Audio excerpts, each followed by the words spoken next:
a red hit, like a scabby Hitler mustache. Some people would say Charlie Chaplin, Paul. It doesn't have to be Hitler. Well, no. A Charlie Chaplin, I don't like to talk about because of what he did in Germany and all that terrible things. Hitler is more the lovable, the tramp, funny guy with the hat. Oh, okay. So does your son know that he has a Hitler scab on his face? He doesn't. He did not know, but I felt like I needed to tell people. Like the people say, "Hey, tiny Hitler, look at little Hitler. What's he doing here?" Well, yeah, and of course it was because we. And this is the thing: they lost their luggage, so he was only wearing this brown button-down shirt, and so it was very awkward at the resort. So that was the first day, Hitler mustache.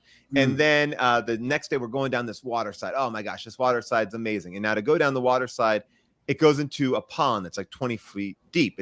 The pond is amazing. It's so giant. But they make you wear this life jacket. And so I'm not really thinking about anything. He's a really good swimmer. He goes down and he's getting cocky with going down the slide. It's a big slide. And is this Vanilla Ice or Twanch? This is Vanilla Ice. Okay. Vanilla Ice is the older son. Oh, the older one. Yeah. Vanilla Ice, the older. So he comes down and I hear quap. I'm like, whoa. And I because he'd gone down a bunch of times and I just hear this like bam. And he gets out and he's wet. So I can't really see what's going on. And he just has this like cut across the top of his head. So now cut across the top of the head, cut across here. Right. He has a Hitler mustache up here now. And now he's getting the Hitler. Now he's getting a Hitler. He's got two Hitler mustaches on his face. Or somebody's saying he's got a Gorbachev and he's got a Hitler mustache. So now my kid's got a Gorbachev and a Hitler mustache. Oh, no. And so now the final gets a splinter. That was a whole ordeal. This place sounds like not very safe from what you're telling me. Well, what I realized was we go to a lot of places that are built in a way where you can't get hurt. We did a hike with these kids. It was called Hike to Breakfast. It was one of the most intense hikes I've ever done. How many kids died? 3 kids died. We ate them. It was cool. They were cool. But it was steep and it was beautiful, steep, scary, whatever. But then one of the things that we did is we went to like the top of the Smoky Mountains. There's a restaurant up there and there's all these rocks that overlook the edge. And our kids are running around because they can't sit still for, a dinner. And, why should they? It's great when they leave the table. So I'm letting them run around and play tag. And then I'm seeing like Gus on these rocks. And they're just like these little rocks that are overlooking an edge. And I'm facing June. June is facing the kids on the rocks. I'm not paying that much attention because we've been here like a couple nights. The kids are always doing this. And June says all she sees is Gus go, like drop. And it's off the side of a cliff. And then all of a sudden, like the manager of the restaurant runs out. Somebody else runs out and they're running.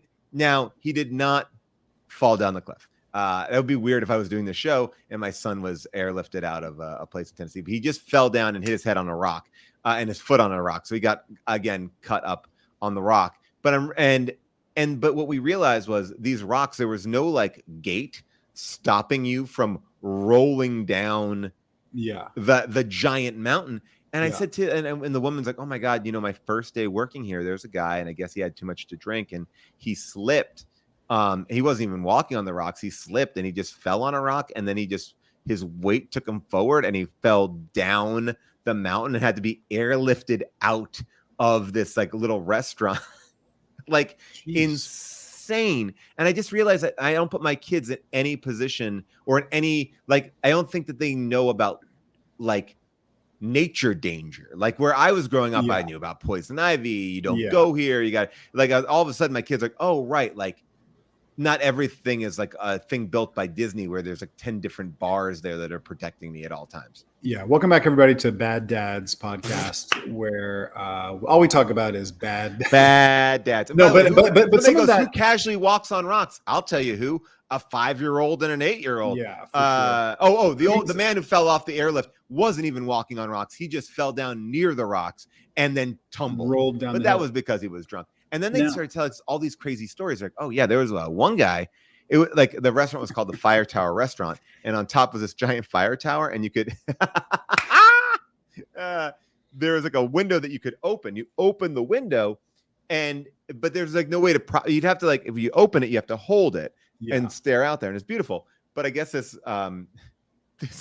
again, this is a bad dad. Bad dad opened the window, but didn't like realize he had to hold it up, and then it came crashing down on his head, and then broke over his head, and then he was stuck hanging out the window. I was like, so there was no safety nets in place on this place. It gave me a lot of anxiety. It's weird because I mean, you know, we'll talk about funny stuff in a second, but like I struggle with that too. I do, because like you try so hard to like create this like bubble around your kids, and it's impossible. And also the reality of it is like a lot of life is just, you have to learn that you can get hurt doing shit. You know, if you do this, you're going to fall down on the sidewalk and you're going to scrape your face, and, you know, you'll remember next time. Or if you touch this hot stove, you know, you'll remember not to do that or whatever. But like, it's so hard to do that as a parent, to actually allow your kid to maybe get hurt, you know? Well, it's also like they're just not in those environments. Like I feel like I grew up in a place where I was like always like kind of finding things out. Like, oh yeah,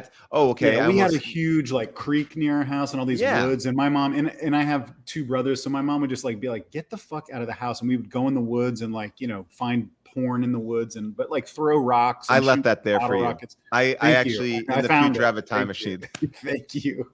I'm sorry, it was all weird. It was very weird stuff I left for you. It was really weird. It was all like, we found it in the creek too. It was like all wet and like. Hey Rob, Molly has a question for you. Our producer Molly. Yeah. Do you mean crick?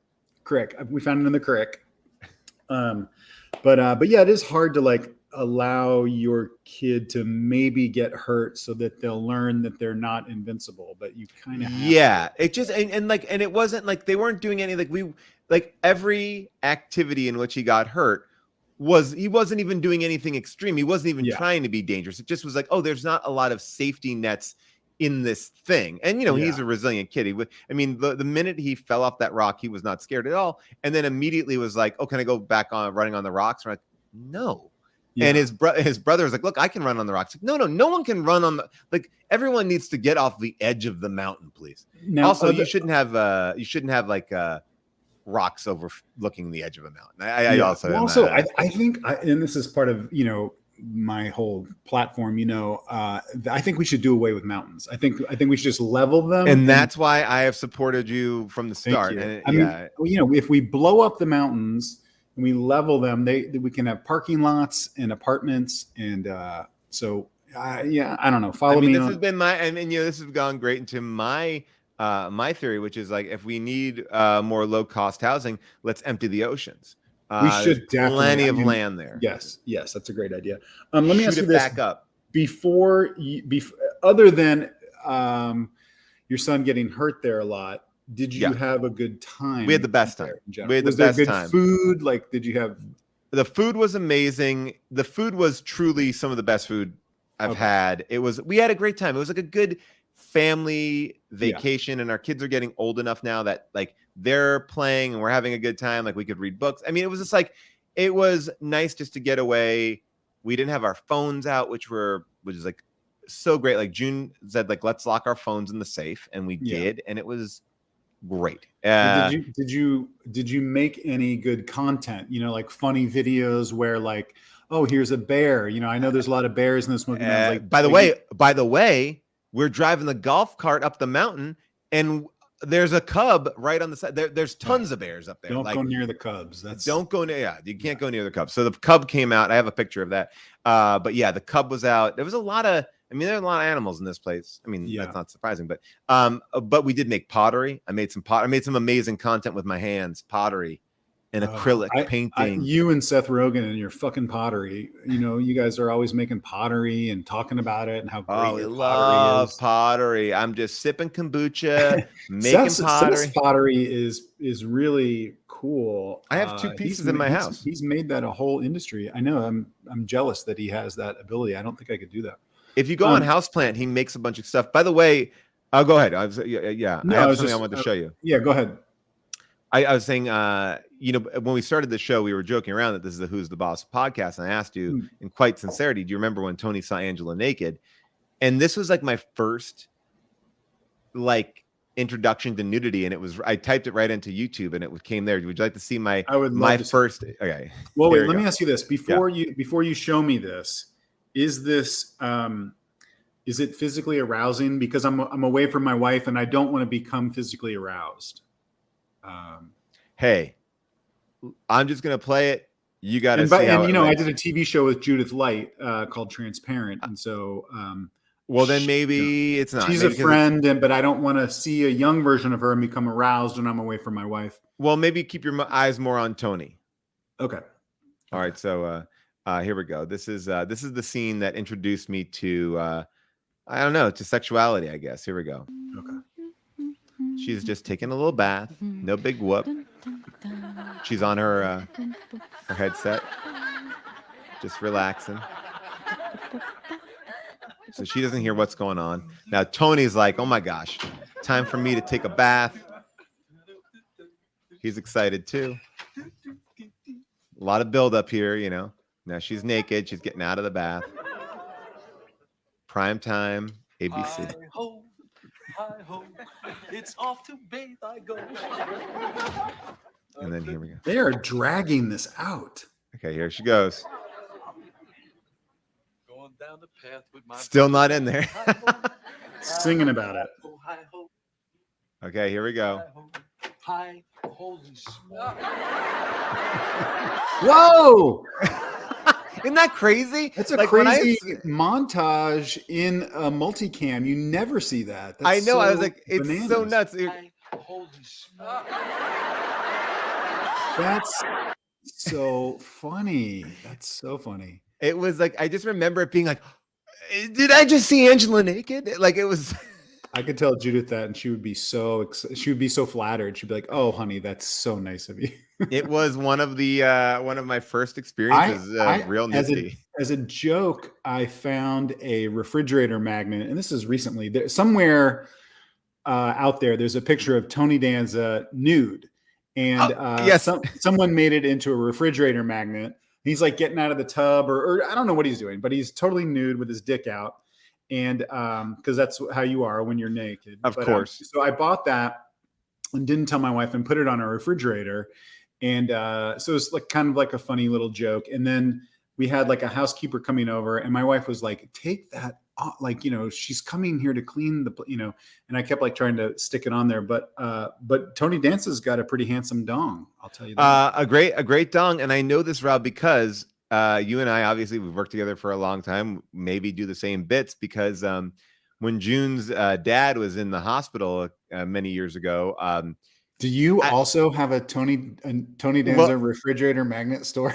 What I did was we were like, oh, let's put some nice stuff around the room. Like, I'll print out a bunch of pictures of like the grandkids and us and stuff like that. So I print out like about 6 or 8 pictures. And one of the pictures I print out is Tony Danza with his dick out. And so like I'm hanging them up around the room and just waiting for him to notice like that one of them is Tony Danza with his dick out.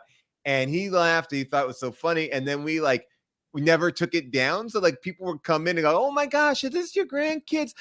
Oh, is that Tony Danza?" That's so funny. That's like my favorite bit. My other favorite bit, I mean, this is like an old bit that everybody does, but if you just, you know, have on your phone at the ready, just a couple of like really upsetting pornographic pictures. And when someone's like, oh, you know, asked to see pictures of your family or your wife or whatever, you know, you do a couple normal ones and then flip past one of those and then keep going. Yeah, you go. I think it's over here. Right.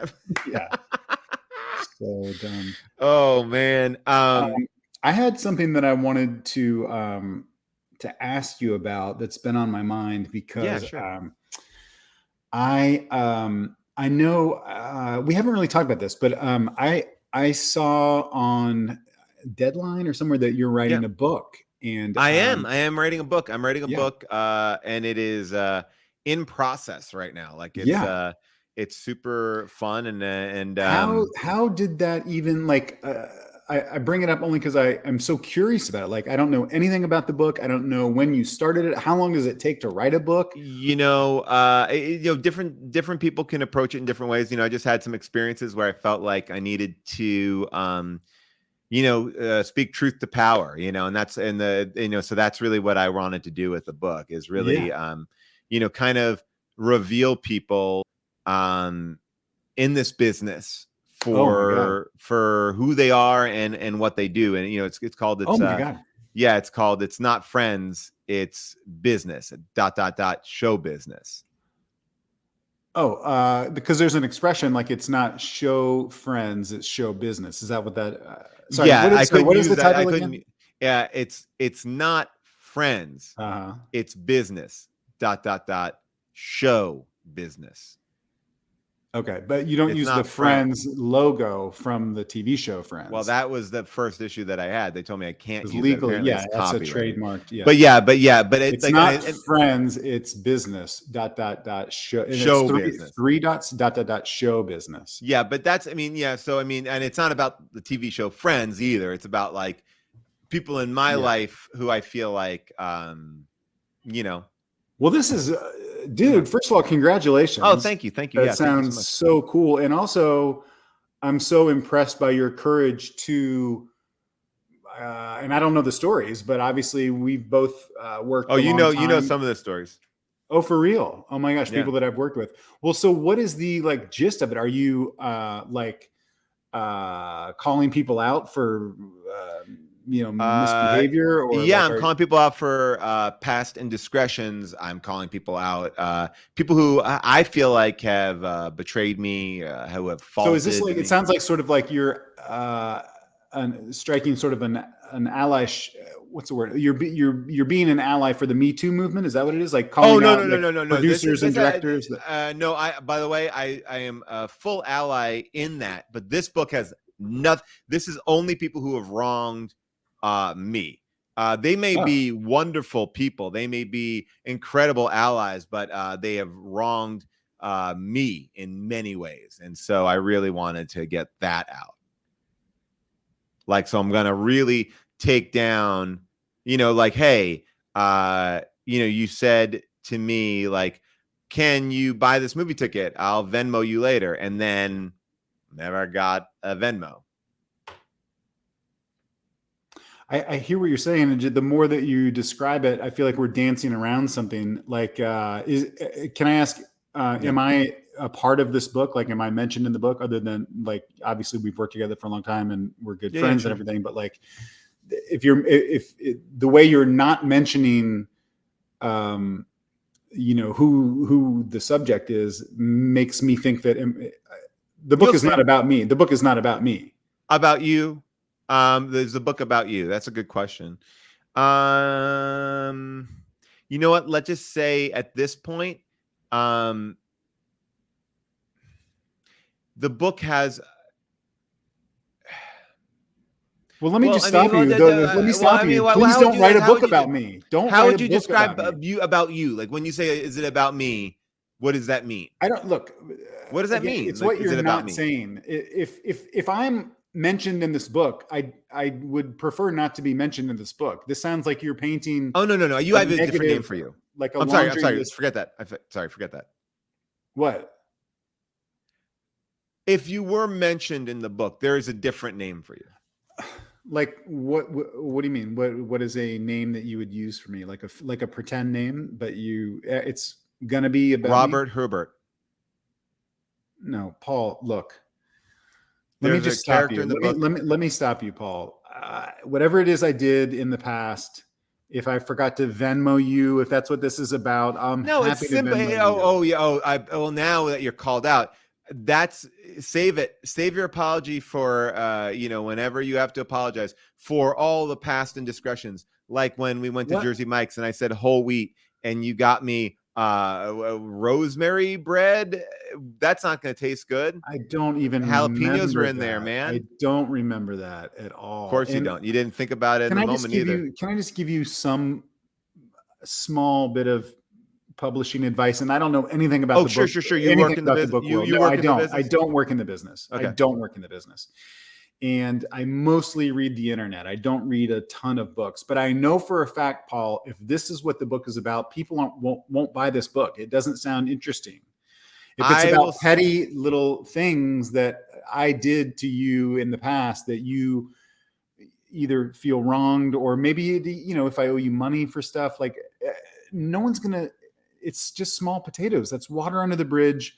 I'm happy to Venmo you, and whatever to make it right, or apologize. I just wouldn't even.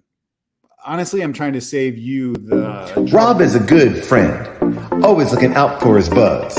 When you're in trouble, he'll help you. Rob is a good friend. Sorry.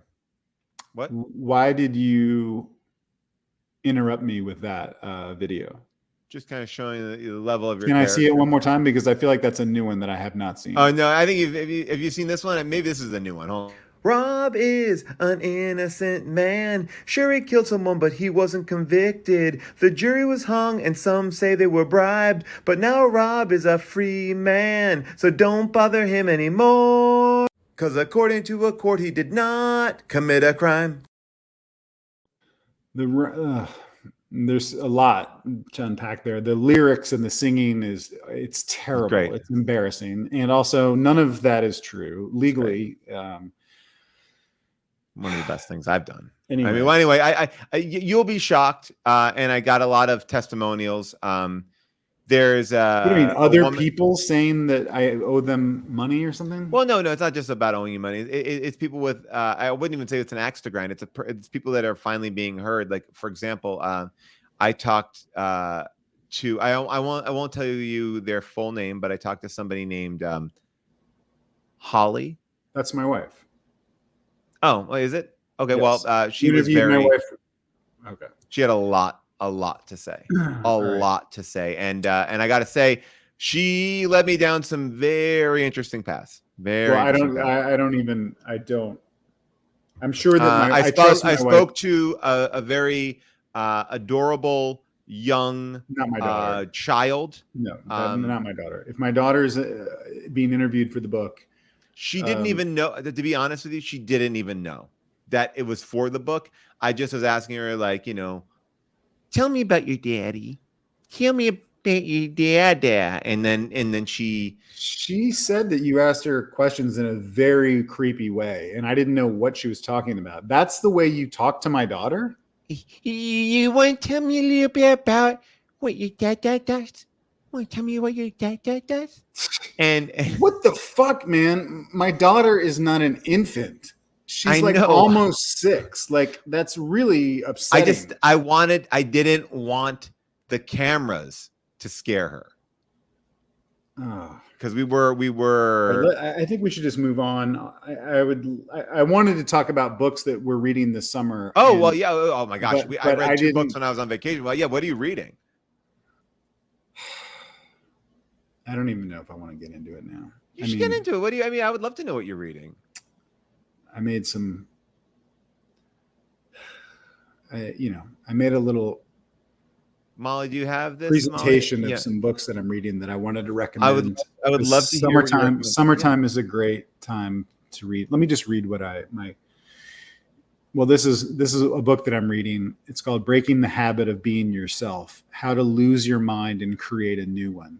Wow. And this is just something this is very light reading. If you're going on a vacation and you just want something fun and like pulpy and a little trashy, you can read that book and it'll tell you how to actually lose your mind, to shatter your old mind and grow yourself a new brain. So you'd be you'd have a brand new persona, a brand new personality, and a whole new outlook with zero memory of your old life whatsoever. Wow.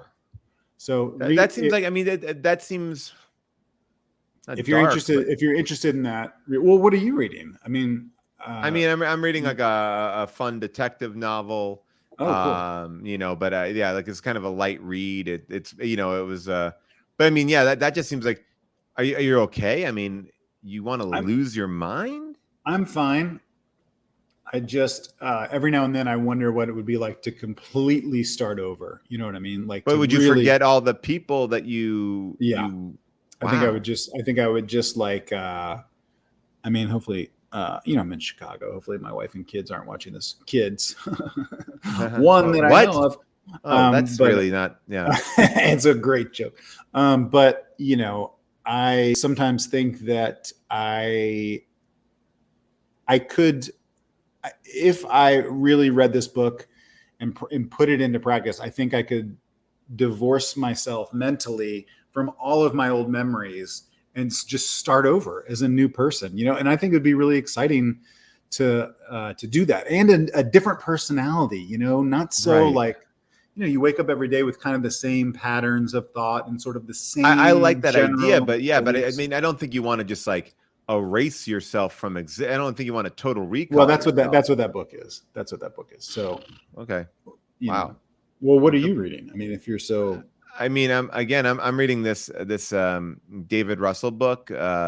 It's called "But You're a Horse" or "But this is a You're a Horse." romance. It says, Yeah, but So, you're I a don't. horse. First of all, don't make fun of me because I love romance. Like I'm that's not. I'm not. okay, That's a all right. great genre. I Thank think you. there's a lot of Thank you. interesting stuff going on. I didn't know that horse human romance is a niche. It's forbidden. It's I what? mean, it is forbidden. It is forbidden. What did you say?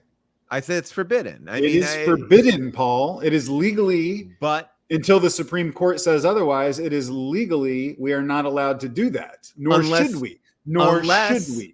Unless President Joe Biden gets his act together and codifies. No. Joe Biden, Horse this is human Joe Biden relationships. You need to codify horse. This is not the hill that you want to die on, Paul. This is not the stance you should be taking right now. Tell me about the book. Tell me about the book. How did they meet? What could they possibly have in common? They met at a stable. All right, so we meet Court Ann, that's her name, Court Ann. And Court Ann is touring the stable. Her father's is he hugging? Does he have hands or hooves? You can see there under her arm, it is a hoof. Okay. He is a full horse. Around her back, he's not a centaur. He's not a centaur.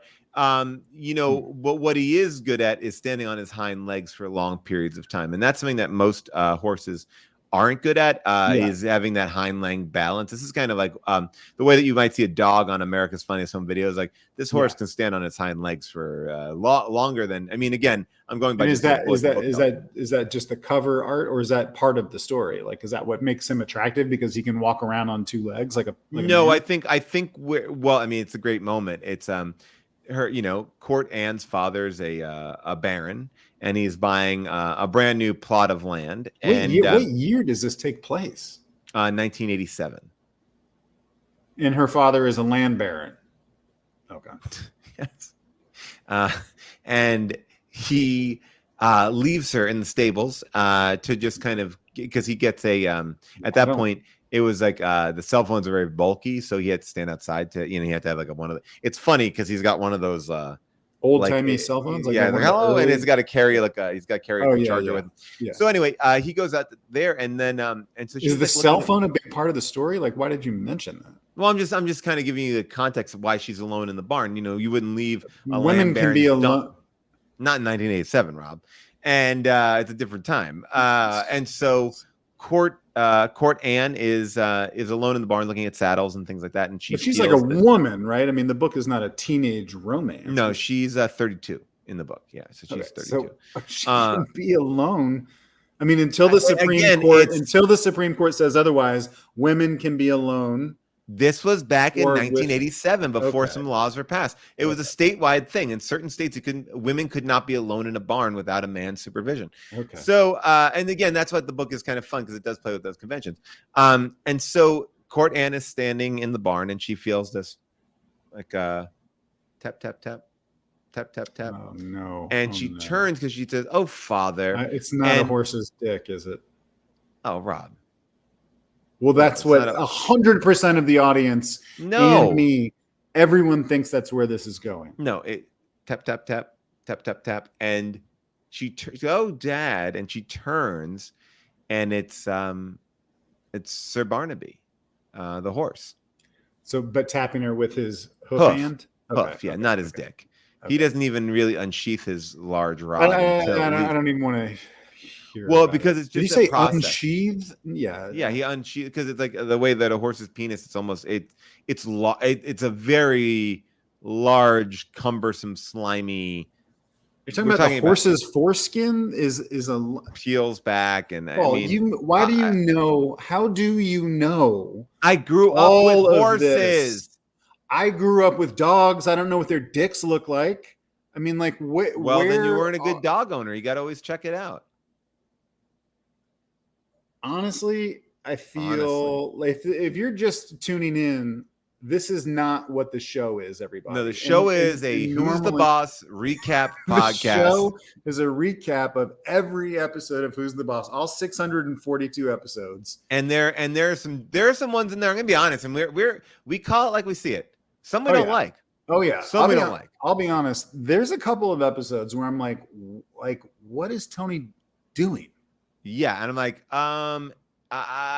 Mona, you're interfering here. You know what? Get out of there, Mona. Yeah. You know. But we'll get to the episode after we talk about what we're reading. And we have some special guests from the episode. We have actually the one of the sound men from the live taping coming up. He is really. Just great. You managed to book one of the actual sound men from Who's the Boss. He was actually a sub sound man, and he actually subbed also on Scrubs. And he also his main gig though was on a little known show called Head of the Class, which is a spinoff of Growing Pains. So he was on that show. I don't think we need all this background about this character that's coming. The sound man, but yeah, I don't think we need all. I'm going to give you a little spoiler. I'm going to give you a little spoiler about the Sandman. Oh, not Sandman. The Sandman, Adam Sandler. No, I'm going to give you a little spoiler about the Sound Man.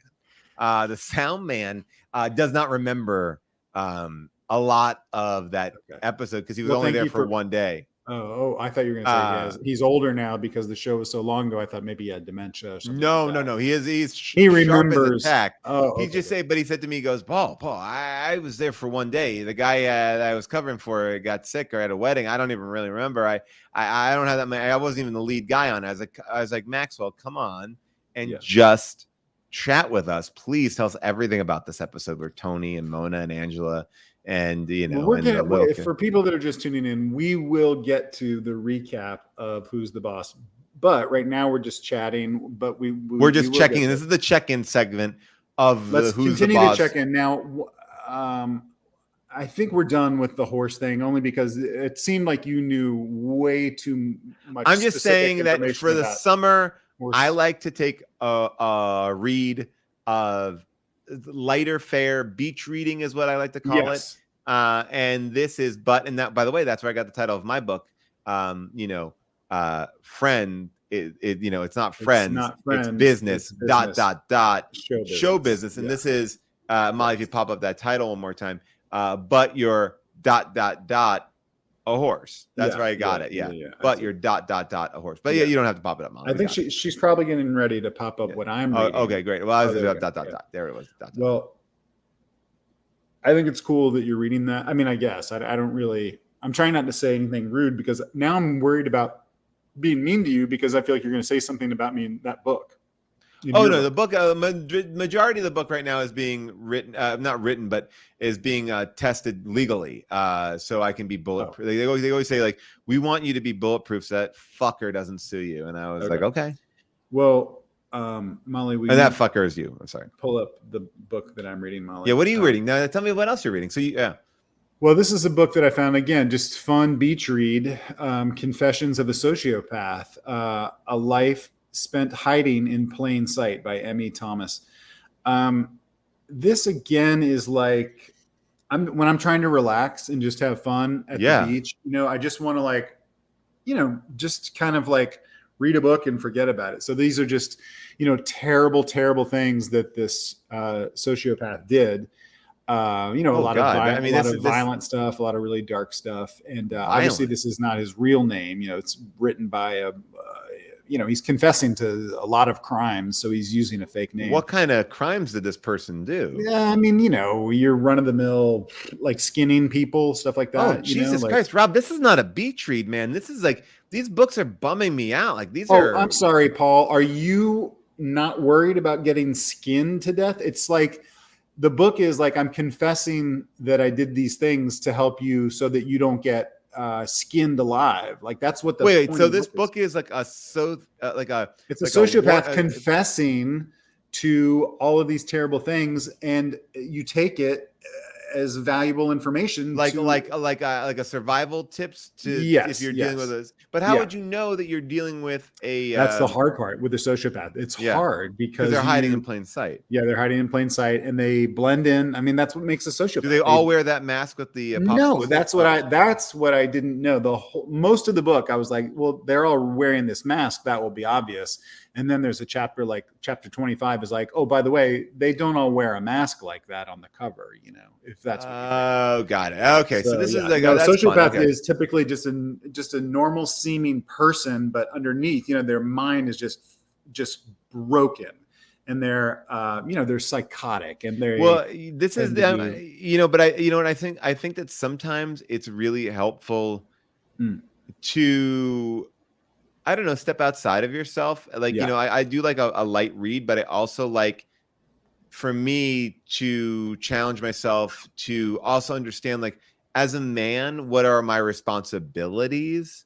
Okay. And that's why I got this book. I'm reading this book called The Alpha Male Bible. It's sort of like what I need to be doing in day-to-day life as a alpha male. This is to me, like, this is, I don't know if you're familiar with, a lot of times in Catholic services, they have something called the Bible, right? Yeah. I know what the Bible is. And so this is the alpha male, why I can read the cover, Paul. I don't need help with that. But okay. but it says like charisma, psychology of attraction, charm, art of confidence, self-hypnosis, meditation, the art of body language, eye contact, small talk, habits, self-discipline of a real alpha man. So this is like kind of like what was it? The Game, or what was that book about? Oh, The Game. Yes, The Game. Mystery was the guy. Pickup artist. Yeah. For me, So why I'm curious, one, why you need a book, and two, why now? Rob, doesn't it seem like the world is made for alpha males while the rest of us have to settle for scraps? Yes, I will. Whether it's that well-dressed, smooth-talking guy who always gets the ladies, or that quiet, confident man, people fall over themselves to please. There are some guys who just have it all, right? Yeah, sure. And meanwhile, nothing has come this easy to me. And, whether it's my feelings of inadequacy or struggling with being overlooked, it may be that I'm not living my best life. So, alpha males, regardless of what you might think, are refined. Okay. Sorry, Paul. Is part of the program, did they send you like talking points? Because it sounds to me, and I'm watching you and I can see that you are like reading something. Okay. Well, look, it's so this is not alpha male behavior. I'm still in the middle of it. All right. Okay, I'm learning. I'm going to open up a lot. Like, apparently, I'm going to be able to tap into this charisma that I have, that I didn't even know I have it. It's there. Can you tell me a little bit? One thing I am curious about, that whole laundry list on the cover, is body language. Like, what is that? Like the art of body language. Okay, I'll show you. Is it reading body language? Okay. Normally, I would do this podcast like this. Yeah.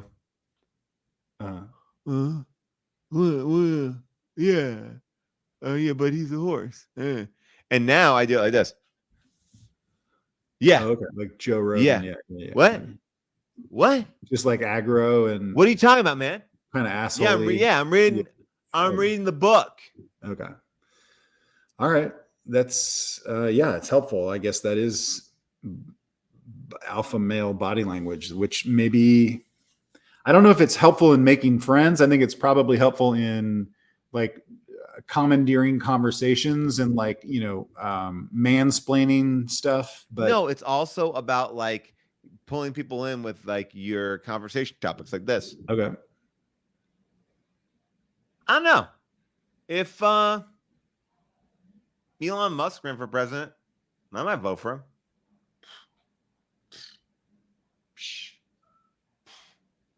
What's the stuff you're doing right now at the end? Like that's noises. Like pulling you in. That's you're like, oh, I want to hear more. Right? No, but those noises at the end. There was like, what's all that?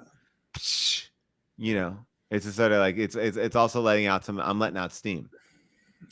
I'm igniting my own masculinity there. That's what I'm blowing out your flame of masculinity, and I'm letting it burn brighter with mine. Yeah. No All more right. Mr. Nice Guy. Okay. Well, good luck with the book. Can I talk about what I'm reading? Yeah, sure. Please go ahead. I'm trying to remember the name of it. Oh yeah. This is, as the pandemic ends and we're all kind of getting back out there.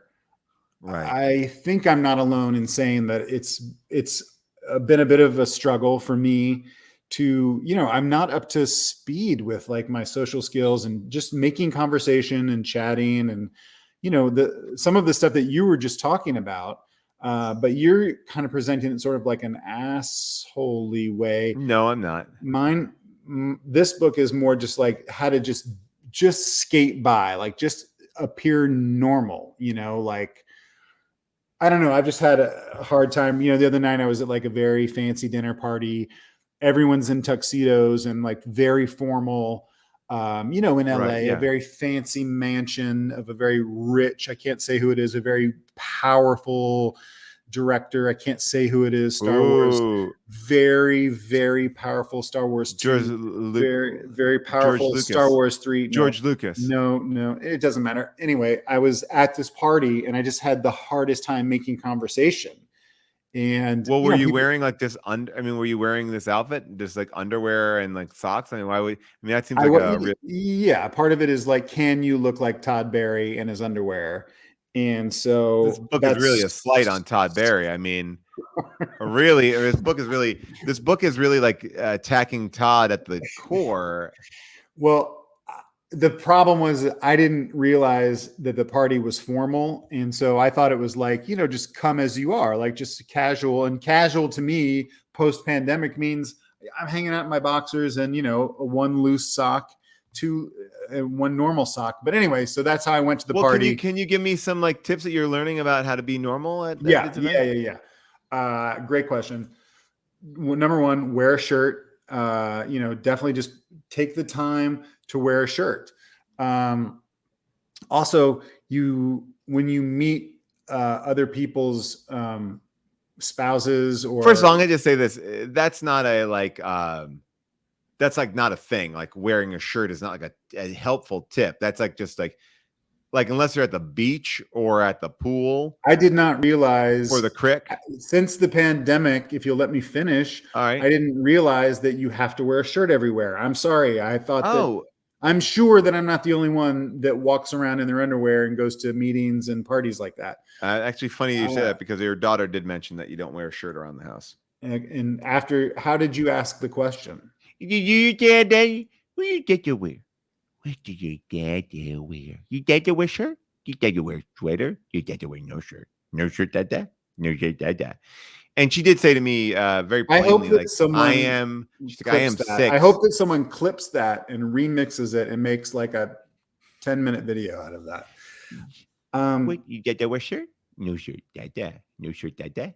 Sweater, dada. Shirt, dada.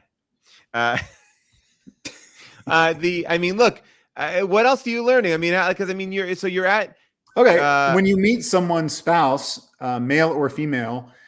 I've met them both, by the way. You don't. Well, yes, we've all met male and female spouses, but I'm just saying. I don't know I don't know where people. I'm looking at people in the chat. People are like, Well, I have lost touch with just general niceties and manners, and so I do this thing now where I pull people in to me, and I whisper in the ear. I go, "I could fucking kill you right now." Jesus Christ! What, Rob? Wait, say that again. I meet them, and I pull them in, and I whisper, "I could fucking kill you right now." No, you don't. Yeah, you don't say that. I know. That's what I'm telling you. That's what the book is helping me with. That's not a tip. The book is helping me with that. Yes, it's like how to appear normal at parties. Don't do that. These are just things that I'm dealing. Oh, are you great at going to parties and when I walk in, I go, "Hi, I'm Paul Scheer. You might know me from shows like The League or Black Monday. I have 2 children, and I'm currently married to June Diane Raphael, who is of Irish descent. Don't hold that against me." Okay, this is straight from your Wikipedia. So when you first meet somebody, you just kind of run down all of those facts about yourself, especially your resume? Well, it depends. I'll look at them and I'll kind of see what they'll like. I'm like, hi, I'm Paul Scheer. You might know me from my recurring role as Mitch over the course of 6 seasons on Fresh Off the Boat. I'm having a great time here at your house. I would love to enjoy more of this conversation, but I can't right now because my Maserati is in your driveway and it needs a plug. Why did you say earlier? You said that you were currently married to June Diane Raphael, and I feel like The alpha male Bible has taught me that you never say you don't put absolutes on things, right? So I'm currently married to June Diane Raphael, but if an offer comes along that that you may want to offer me, I don't want to ever close a door. What?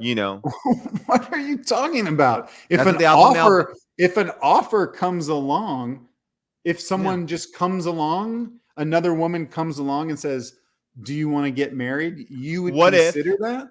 Not just another woman. I have a very amazing wife, but say the Queen of England, says Paul. That it will not. Keep going. I'd love to hear how this plays out. If the Queen of England Paul, said what? Yeah, okay. Paul, I'm totally snickered with you. Let's go snog and get married. And I would have to say, like, to be royalty, I think I'm gonna. I'm gonna have to say to my wonderful wife, who is beautiful. Besides the Queen of England, what other person? What other type of woman? Time traveler. A time traveler. If someone came back, if any woman came up to you and said, "Paul, I'm a time traveler. Do you want to get married?" You would say yes. Well, I'd have to see their device. Okay. Well, bear in mind you're going to Comic-Con tomorrow. Ooh, yeah. So the odds are that there's going to be a lot of people there that might even watch this. And if someone comes up to you tomorrow and says they're a time traveler, and says they're a time traveler and shows you a device, it's just goodbye, June. Well, yeah. Well, what? Okay. This is I'm making me out into somebody who's a jerk. Because here's what I'm going to tell you: if that was to happen, the time travel scenario, I would live a wonderful life with this time traveler. And by the way, male or female, I'm open. How do you know that you would live because they are a time traveler? You don't think there will be problems? I would argue that there could be way more problems because of the time travel. Watch this. Boop, boop, boop, boop, boop, boop. I come home late for dinner. Why are you late for dinner? Boop, boop, boop, boop, boop. I finagle some things to get home on time. But anyway, the trick of it is we live a beautiful life together, and I go boop, boop, boop, boop, boop, and then I go back to the point where I meet that person and I lock her in a storage closet right before the old me locks her in a storage closet right before she meets the me, and then I get to have my whole life with June.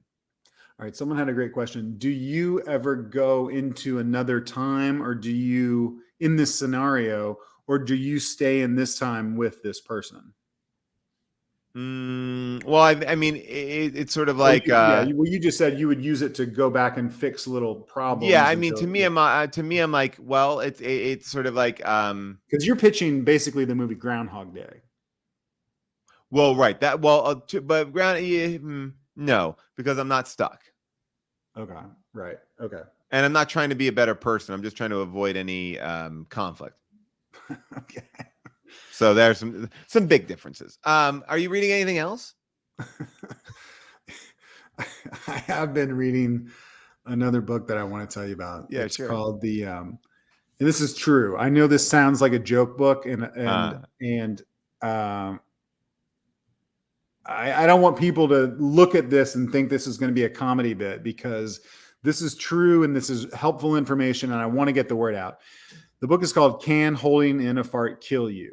Sure. Over 150 curious questions and intriguing answers by Andrew Thompson. Now, I will tell you, I just want to spoil this for our viewers.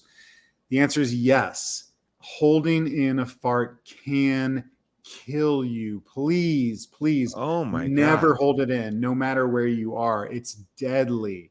It's deadly. So, if you can, the author says you're supposed to light all of your farts on fire. And, we could cover that in another show, but you basically, you take a lighter and you put it between your legs when you fart. But If you can do that, that's great. If you can't, just get your fart out, because if you hold it in even for a second, it does. Just for a second, like what if I'm at It can do some real damage. What if It I'm can with the cause Queen of England or something like that, and You got it. I She feel gotta fart. She farts all the time.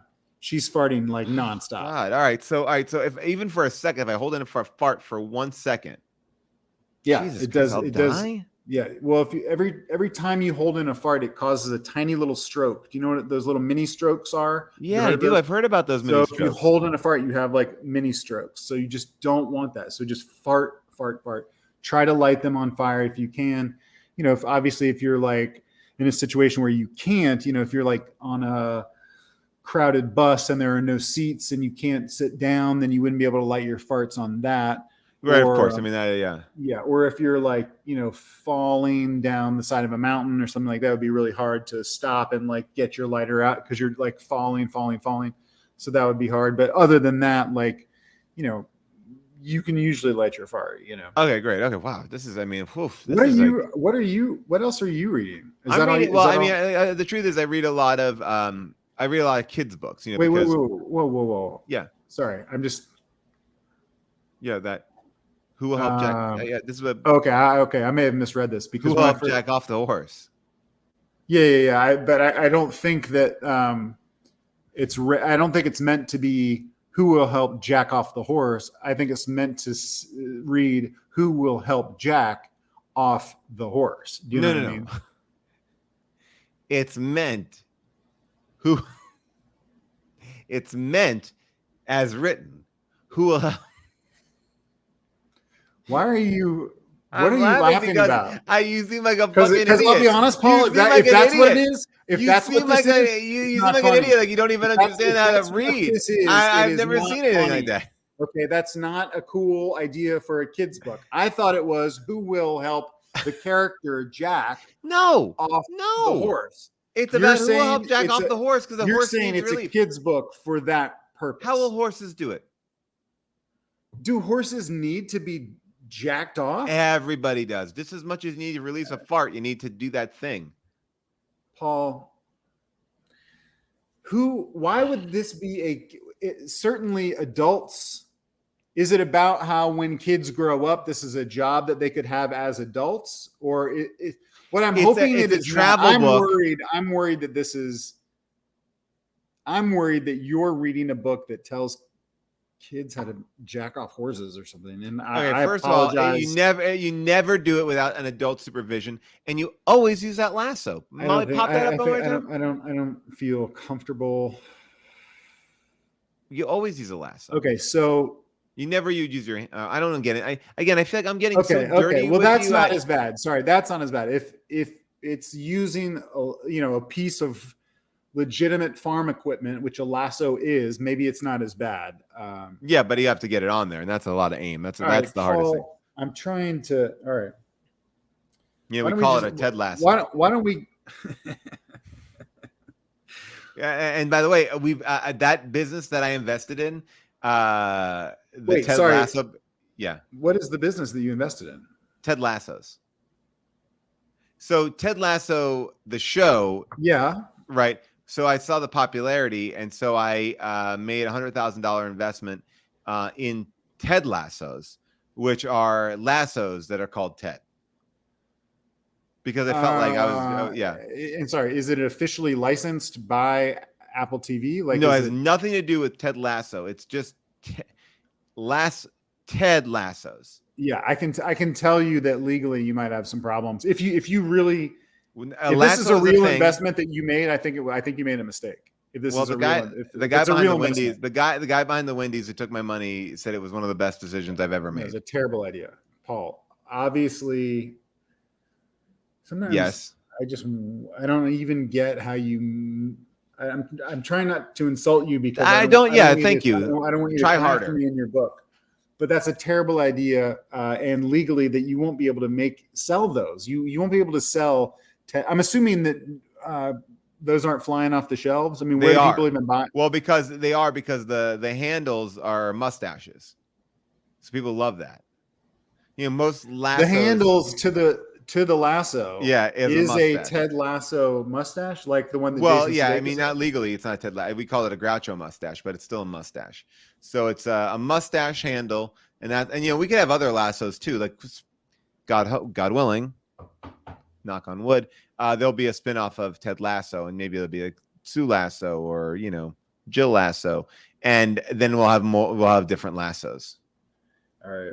Well, good luck. I mean, with but it. Rob, I want to say, like, the reason why I invest in all this sort of stuff is, to fill my need. My need. Like, I am me. The reason why I'm going to Comic-Con. Yes, I'm getting to interview Mike Judge tomorrow at 4:30 in Ballroom 20. Come on by if you're going to be there.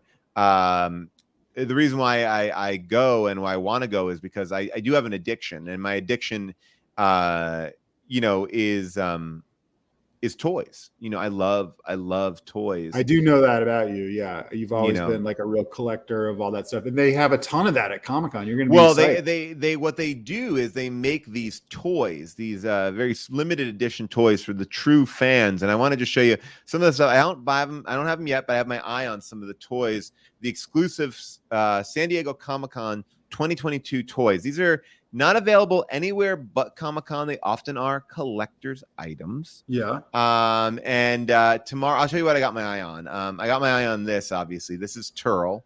Oh, You remember Turl from Battlefield Earth? It's the character. Sure. I mean, is John that a Travolta real? played. Yeah. I mean, is that like is that a popular one, or are these like a totally? No, this like is a like this Scheer is that nobody would ever buy. No. This is a handcrafted John Travolta approved replica of his character Turl. And this is a Scientology. Isn't Battlefield Earth sort of a Scientology movie? Well, to buy this Turl character, you will have to submit to a stress test and so fill out a background check. Okay, well, I mean, I'm just telling you, I'm warning you that as a collector, I'm very excited to have it in my collection. Okay. But the one that I have my eye on, the one that I'm like, oh boy, if I can get this, as an action figure collector, it's one of the grails. It's you love Rocky, right? I love Rocky. I was just thinking about that. Yeah, I love I think my favorite is Rocky 1. Well, my favorite is the meat from Rocky.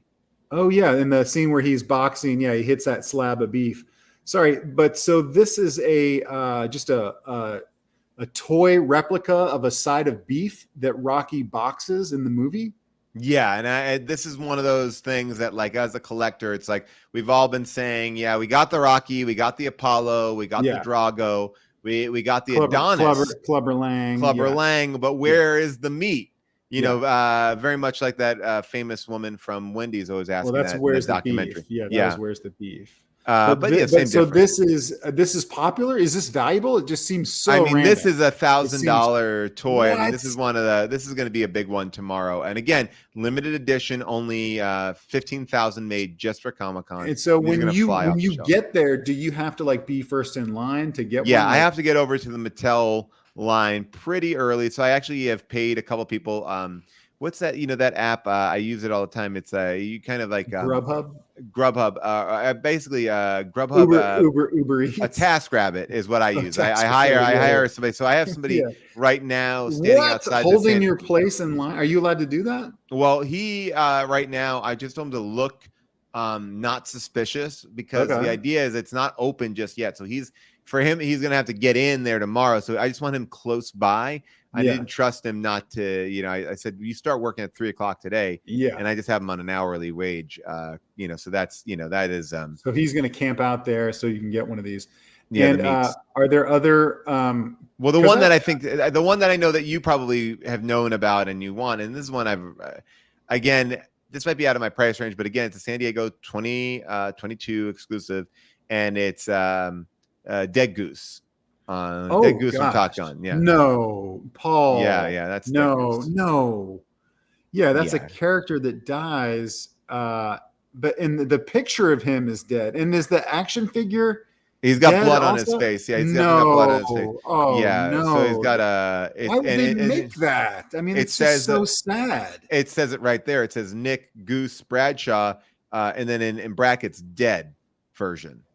So yeah, Jeez, it's and the that's dead one. popular in the collector world. For me, it's all about the play. It's like I want to play Yeah, but that. I how would want to you play play that with moment. that scene? Why would you play that scenario I over would and have, over? my Maverick character just been like, Goose, Goose, Yeah. oh, talk to me, Goose, talk to me, Goose. And then, I put his face, and it does have wet blood. So I put my Maverick figure close, like, hey, and then to get the blood there. Like, Goose, Goose, yeah. So it's for me, it's about like that. I mean, I still have the fascination of play. I'm just trying to figure out because that's one thing I don't get about like the collector world. Like, why is that fun? Like, why is that playing that scenario over and over?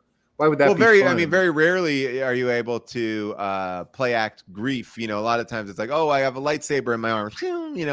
I got these big cyclonaut guns or whatever, and this is a great chance to sort of a take it famous down a death. notch. Yeah. But Yeah. as far as like, usually when you play, it's fun. You want it to be fun and Yeah. Well, I mean, if you want a fun, I get what you're saying. You want a fun toy. Yeah. All right. So this is the one that is the most fun toy I have. Okay, great. This is like not even a toy. I don't know if it's a toy as much as it's a candy. Is it a snack? Is that it's a lollipop. Yeah. It's a Jar Jar. Is that a Jar Jar lollipop? Yeah. So and the great thing is his mouth when it closes protects the lollipop. But sorry. I'm just just one of the design flaws I'm looking at is I'm assuming kids would be eating this, so the kids are going to suck on the tongue of Jar Jar. Well, I mean, I wouldn't do it. I wouldn't do it like that. The way you're just doing it, I wouldn't do it like that. I'm telling you, we'll edit this out. Okay. We'll edit it out because that even doing that is like gross and terrible. Got it. Oh, yeah, sure. I mean, I guess that has a connotation. I guess. I mean, it's more about like we all know that the Gungans have the sweetest tongue. And that's just part of their I'm not that familiar with the universe. Like I appreciate it, but I didn't know that people knew how everyone like I think there was I think did you watch the new Obi-Wan series? Not yet. It's on my list. Okay, because Ewan McGregor I think says in one of the episodes, I think it's probably when he sees Darth Vader, he says, oh my god, you're as sweet as a Gungan's tongue. And I think so. It's that's first of all, I took my glasses off. Yeah, and so I couldn't see you. Oh yeah, and you did the most spot on impression of Ewan McGregor. I'm serious, man. I was like, I took my glasses off. You did that, and for a second, I thought we had Ewan McGregor on the show. Well, thank you very much. I worked very hard on my impressions. I have. Waiting for that call to go on SNL. If I have my Ewan McGregor, I got them all. Paul, forget SNL. Yeah, you could take over for Ewan McGregor in the Star Wars universe. That's what I'm suggesting. Ooh, I like that. I like that a lot. I mean, I would love, obviously to be a character of canon, a canon-worthy character in the Star Wars universe. Oh my gosh. Well, I mean, yeah. If someone in the chat said I thought that I had on Disney Plus by mistake. Wow, that's how good it is, Paul. Give me a little more. Oh, Master Yoda, you skinky skank, dude.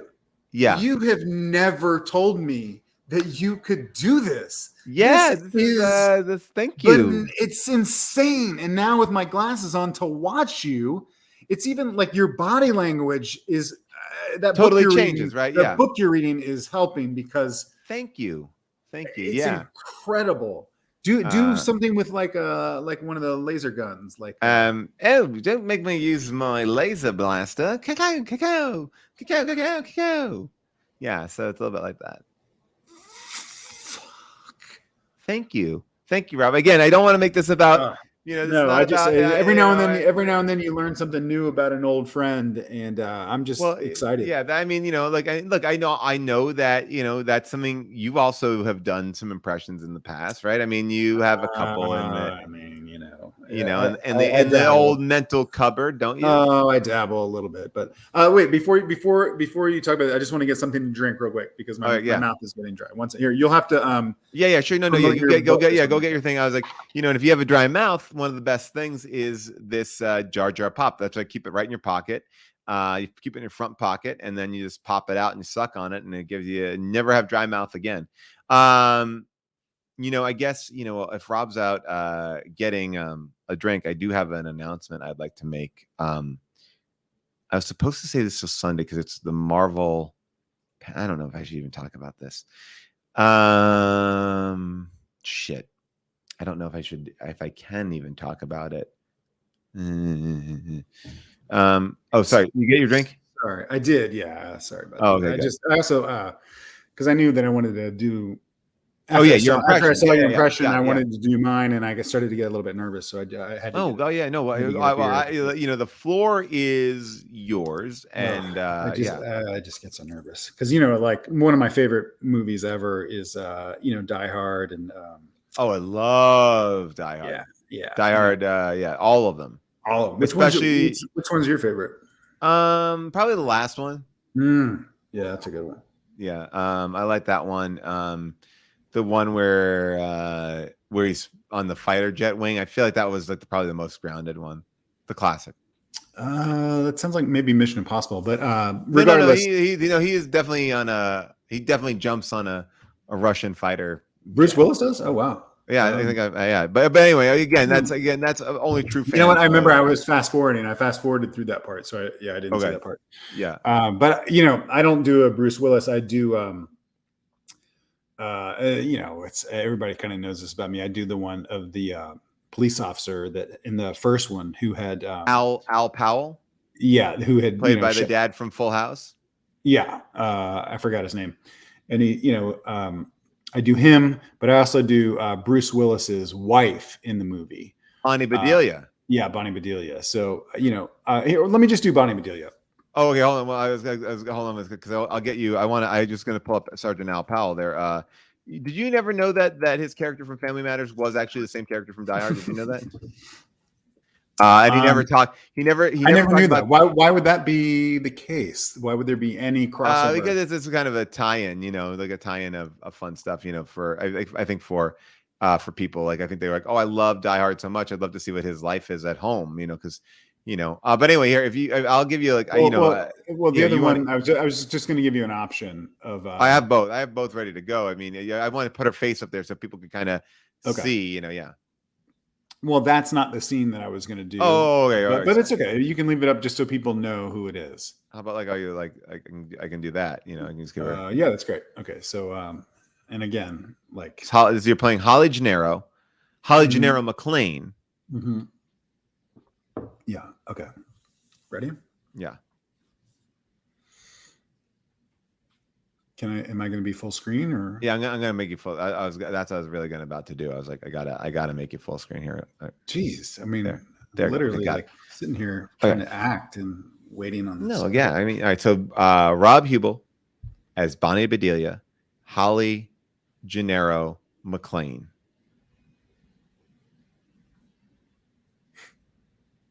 Hi, John. Wow. It's good to see you. Yeah, I bet you wish I would die hard. And I mean, that's all. I'm starting to. Wow, wait a second. I get a little bit self-conscious doing it because it's a woman, and I'm like, you know.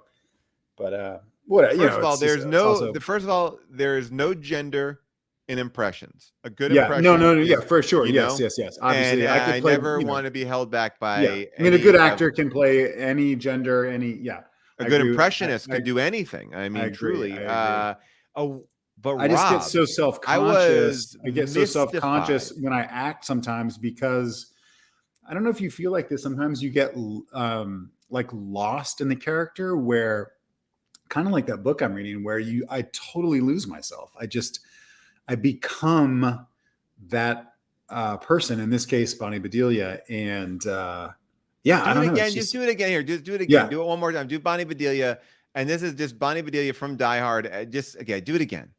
Can you give me just a second before you put me full screen? Yeah, sure, yeah. I was just like, I was just so excited because when you did it, I was like, oh my I know, god, I felt like I was watching Die Hard again. It's just like I haven't performed live in a while, and I get a little bit nervous doing it. You know what? No, I have no confidence. Yeah. I have no confidence. Okay, let's just here. Okay, here we go. We got it. Rob Hubel as Holly Gennaro McClane, and this is from Die Hard 1. This is not from the Die first Hard one. 2. The first one. Yeah, the first one. The first one. Okay. Bonnie Bedelia impression. Here we go.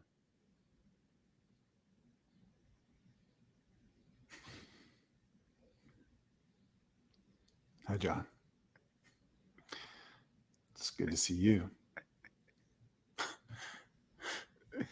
Well, I bet you wish I would Die Hard.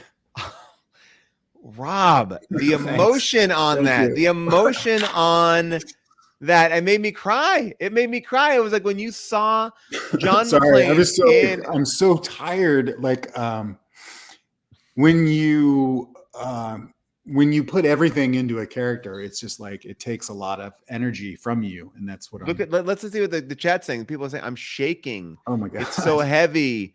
People are saying I'm just the right amount of high for this.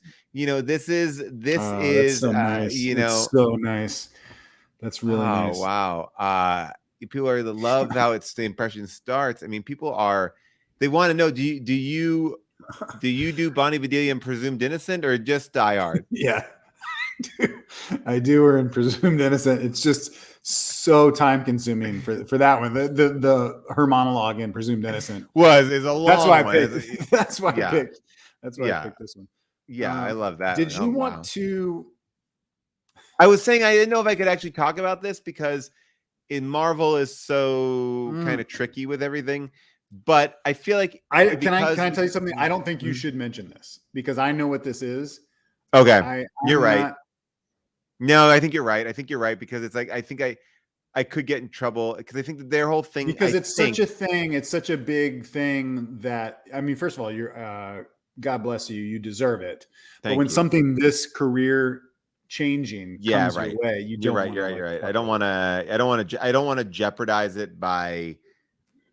But I do want to. That said, what are the odds that someone from Marvel is even watching this? No, and the truth is, I could edit this out. I mean, no one's. Oh, you could do it. Yeah, we could do it live. We could talk about it and then take it out. Like no one's gonna go. No one's gonna go. All right, so yeah, no one from a legal department's gonna go and like dig this up. Yeah, I would do it. Yeah, let's talk about it.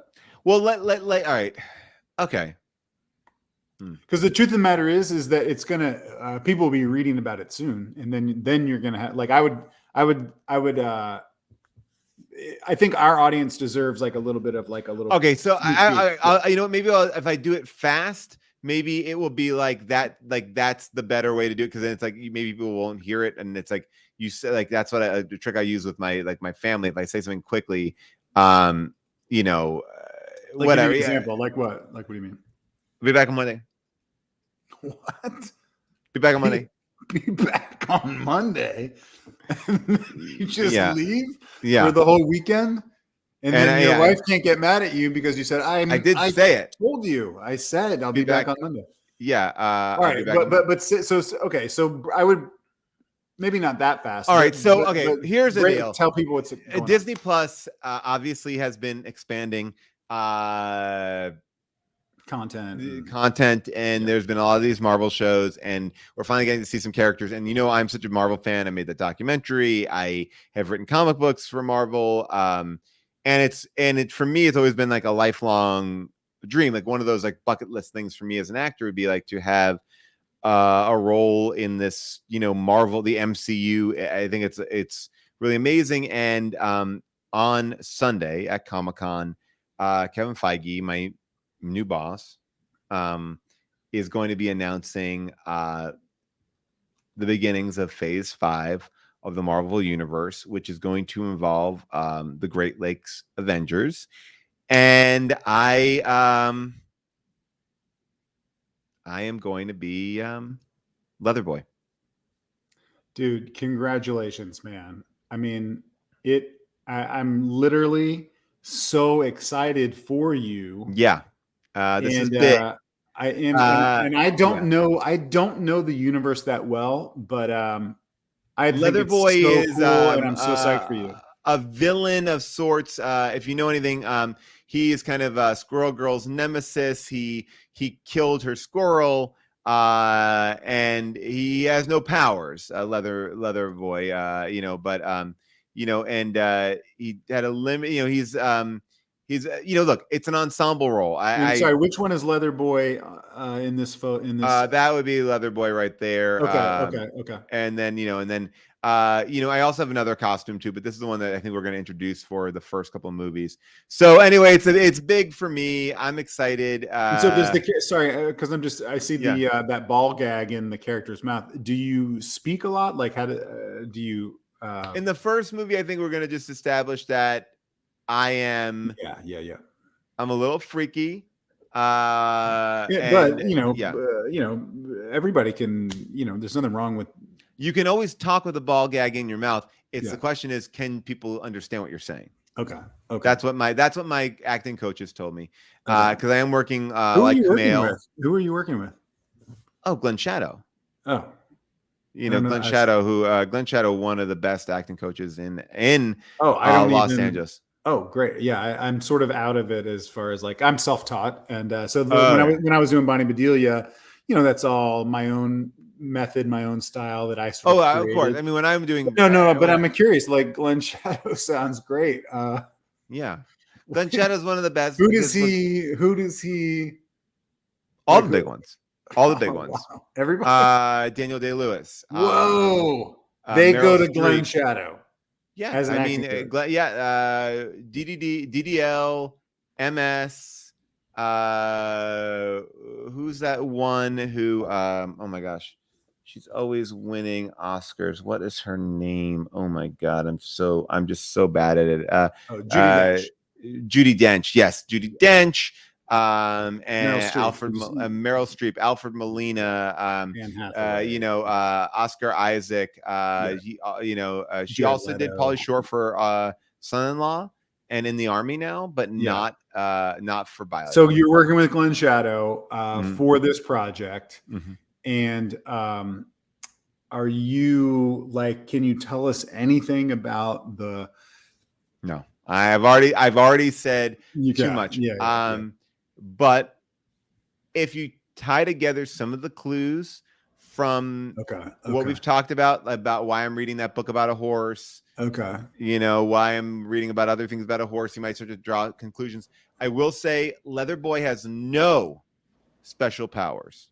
Okay. So anyway, again, Sunday is the official announcement. Dude, it's going to be so cool. So psyched. They're probably. You're probably going to run into some friends of mine down at Comic-Con because, you have a lot of friends there. I'm bummed to be, missing it this year. I'm psyched to be in Chicago. I'm excited to be here. Just got here. Hit me up if you live here. I'll be your friend. But I'm sad. Yeah, you are looking to hang out with people, right? Oh yeah. I'm always, whenever I go away from my family, I try to build a whole new world of friends. Yeah. I'll come over. I'll make you dinner. I'll wash your car. Wow. I'll just hang out and play video games with you. I'll pet your dog. So yeah, hit me up. But I'm bummed to miss Comic-Con because there's just a lot of old friends there that I have. That you get to see them every year. I know like what I love about you is that whenever I go over to your house, you always are quick to pun on a slideshow. You have one of those Apple TVs. So do you have any slideshows of the friends you've made over there? Let me pull it up. I'll show you just a couple of characters that I love that I'm going to be missing this year a lot. And we could do them. We could. Oh yeah. Sorry, I gotta just make this a little bit bigger for me. Maybe. Molly, do we have any individual shots or? Okay, so this is Trash Girl, and basically what she does is she's a great, super cool lady, super nice friend of mine. Works in San Diego. Works for the at a TCBY, the yogurt company. Yeah. But so on the weekends, She she looks likes young. to go out. She looks young to be working. She's just a little short. She's shorter. She's a shorter lady. You But called her trash can girl. Trash girl is the name of this character because what she does is she glues a bunch of trash to herself, and she's supposed to look like a garbage can. And she goes out, and so that's what she is. I think it's. Oh, I think it's more of like a TARDIS former. Okay. TARDIS is like a what Doctor Who travels in. It's a phone booth, and so it's also a transformer. It's a mashup costume. It's a TARDIS former. Like a transformer. Sorry, I think she said that. I never knew what she said, so I just thought it was cooler to call her Trash Girl. So I called her Trash Girl. Anyway, I'm bummed I'm missing her this year. Okay. And by the way, is that her dad in the back? Oh, go ahead. Yeah, who else? Okay. What? I didn't realize you were hanging out with like. Okay, well, go ahead. Let's see what else you have. So she's just a shorter person. Oh, this is a good friend of mine. Used to be, when I lived in San Diego, this is my personal trainer down there, Blaze. And Blaze likes to go out on the weekend, party and drink beer. He's not young. You keep saying that all my friends are young. He's just short. I'm so sorry. The people that are near him are just big people. This is my friend Blaze. And he's, of course, dressed up as Chewbacca. He loves to go out there and, Rob, I don't think that's Chewbacca. I'm not familiar with the world, with the universe, but I think that's Wanda. But this is Chewbacca. What is it? This is Chewbacca. Okay. And Chewbacca goes. I think Chewbacca goes, Baby Ruth? Baby Ruth? Well, that may be one of his things. But anyway, so I'm bummed to be missing Blaze because he's a cool dude. All right. Well, again, I before you say anything, I'm going to see the third kid. And yeah, I definitely have a question about this. Okay. So yeah. Okay.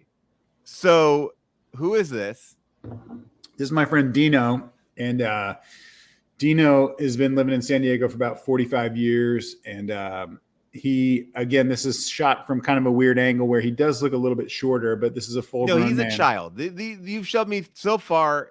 No, this is a grown man. This is a human adult. All right, so you're saying the angle is off on him. It's shot from above, so it makes him look shorter. This is a man, not a boy. I mean, the way I'm looking at it, it looks like that. It looks like. Okay. Anyway, it looks like to me you're hanging out with a bunch of kids. Go to Comic-Con dressed as Vacuum Guy, and Vacuum Guy. I'm not that familiar with the universe, but Vacuum Guy goes out and he runs his vacuum on the floor, and if there's trash or little bits of gum or hair, he'll just vacuum it up. By the way, I'm not even going to correct you on this one because truthfully, I don't know what this kid is, and it is a child. Because I thought maybe he's a Ghostbuster, but I don't think Ghostbusters have short sleeves, and I also don't recognize that logo. So we're not sure. I don't even know what Ghostbusters is. I'm not even familiar with the term Ghostbusters. Is that like a? But it's only a movie that's been rebooted about 3 times. Is that a TV show with Zach? Well, Baggins? Yeah. Actually, by the way, Zach Baggins. Zach Baggins. Sorry, my friend Zach Baggins is a Ghostbuster. Like a real life Ghostbuster? Zach Baggins from Ghostbusters, the TV show. He goes out and he tells the ghost, "Hey, you fucking ghost, get out of this house." I don't watch it. A reality show. He's too vulgar he is too vulgar when he gets in there because he gets into ghost fights. I mean, it's not a Ghostbuster. He says, busting makes me feel good, and busting their lips, busting their ass. He's basically he's a ass. Brutality. He's a ghost. He's a ghost. He kicks their fucking ghost ass. Zach Baggins is a piece of trash, man. And his podcast, what he talks about on his podcast is fucking nuts. I don't even know what you're referring to. You can have sex with any ghost. It doesn't make a difference. They don't have any choice in it. It's so weird. I don't think that he says that you can have sex with ghosts, and anyone can have sex with as many different ghosts against their will, or what are you talking about? Yeah, you can just sneak up on a ghost and have sex with it. He says, "I like to bust ghosts and bust nuts." Okay, I haven't listened to all of the podcasts, but I would be shocked if that's true. That's actually one of the bumpers on the show. It's like, busting makes me feel good. My nuts, that is. And we're back with Zach Baggins. But who else are you hanging out with here?